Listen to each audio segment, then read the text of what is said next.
आणि यानंतरची बातमी नाशिकमधून आहे। नाशिकमध्ये गंगापूर धरणातून विसर्ग सुरू आहे। दुतोंड्या मारुतीच्या छातीपर्यंत पाणी आलंय। रामकुंड परिसरात गोदावरी नदी दुथडी भरून वाहतीये। ही दृश्य आहेत नाशिकमधली। धरणातून विसर्ग वाढवण्यात आलेला आहे, त्यामुळे दुतोंड्या मारुतीच्या छातीपर्यंत पाणी आलंय।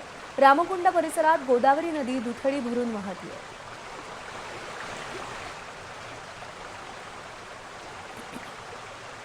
नाशिक शहरासह जिल्हाभरामध्ये रात्रीपासून संततधार सुरू आहे। पावसाचा जोर हा वाढतच चाललेला आहे, त्यामुळे गंगापूर धरणासह जिल्ह्यातील इतर धरणांमधून पाण्याचा विसर्ग मोठ्या प्रमाणामध्ये वाढवण्यात आलेला आहे। त्यामुळे नदींना आता पुराची परिस्थिती निर्माण झालेली आहे। आपण आता रामकुंड परिसरामध्ये आहोत। गोदावरी नदीची ही दृश्य बघतोय। दुतोंड्या मारुतीच्या छातीच्या वर पाणी जायला सुरुवात झालेली आहे। 10:30 वाजल्यापासून 5295 क्युसेक वेगानं पाण्याचा विसर्ग हा सुरू करण्यात आलेला आहे। त्यामुळे नदी पात्रातलं पाणी हे टप्प्याटप्प्याने वाढत चाललेलं आहे। नदी काठावरची जी मंदिरं होती ती मंदिरं देखील आता पाण्याखाली गेलेली आहेत। सकाळपासून 2 रेस्क्यू ऑपरेशन देखील या नदी काठावर करण्यात आलेले आहेत। रात्रीच्या सुमारास 2 व्यक्ती समोरच असणाऱ्या एका मंदिराच्या गच्चीवर झोपलेले होते।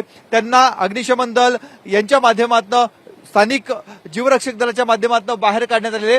दुतोंड्या मारुतीच्या समोर आपण एक मोठ्या प्रमाणामध्ये पाणी उसळताना बघतोय। इथे एक छोटा पूल आहे, या पुलावरनं पाणी खालच्या बाजूला आदळतंय। पावसाचा जोर जर असाच वाढत राहिला तर पाण्याचा विसर्ग अधिक वाढण्याची शक्यता आहे। आणि आता आपण दृश्यांमध्ये बघतोय ही गोदावरी नदी काठावरची दृश्य आहेत।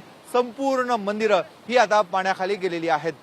कॅमेरामॅन किरण कटारेचा मुकुल कुलकर्णी, एबीपी माझा, नाशिक। एबीपी माझा, उघडा डोळे बघा नीट।